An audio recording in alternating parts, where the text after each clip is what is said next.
Well, it hasn't been very widespread on our Tuesday. Our main threat from today all the way really to about Friday afternoon, if not Friday evening, is going to remain flooding. Live look outside of Television City. We've been kind of lucky here for the last several hours, but look at that band that stretches from Texas all the way to the Great Lakes. And as we take a closer look at exactly what we've got in the four states right now, southeast Kansas is where we've seen the majority of our rain. Those circular icons that you see indicating storm reports of anywhere from 2 to 3 inches, and that is just until midnight alone. As we transition to the sweeping radar, it really hasn't been anything torrential. More June showers for everywhere from Sedan to Independence, stretching up to Chanute. But I want to throw something into perspective as far as the rain that we've had dating back to the weekend. If we look at what was one time Tropical Storm Danny and is now the remnants of Danny, a low pressure system, and take into account the rain that it has soaked the southeastern portion of the United States with, you see anywhere there from about 4 to 6 inches right along the coast. You see those lines of yellow. That's going to indicate about 3 to 4 inches.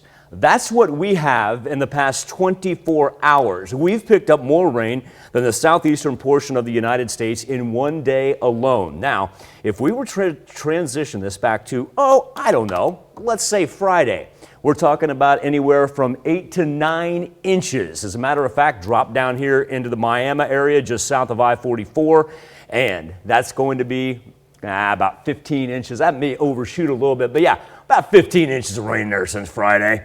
Flash flood watchers, no surprise. They're not going to be able to actually budge. And even though they say they have a 7 o'clock expiration time, we've got more rain coming. Those are simply going to be extended on top of our flood warnings. That's indicated in lime green, running all the way into the weekend. You know, Zach was saying earlier, I know that you're going to be chomping at the bit to get out and enjoy a 4th of July holiday. That may involve plans on the water. Please, please, please. May want to delay those a week, let the water recede a little bit, as flash flood warnings and watches stretch all the way from the Mexican border right through the 4 states and up to the Great Lakes. Now, we haven't even had a chance really to talk about the heat, whether it be in the Northeast or the West Coast, as we've been just inundated with our rain, and that's our main concern. Our temperatures haven't posed a problem. 82 degrees right now in Joplin, feels about like 86. Let's roll 79 in Miami, 80 in Nevada, and 78 in Neodesha. And as far as our weather trend goes, we'll top out in the mid 80s. But our big threat, remember, additional rainfall is on its way.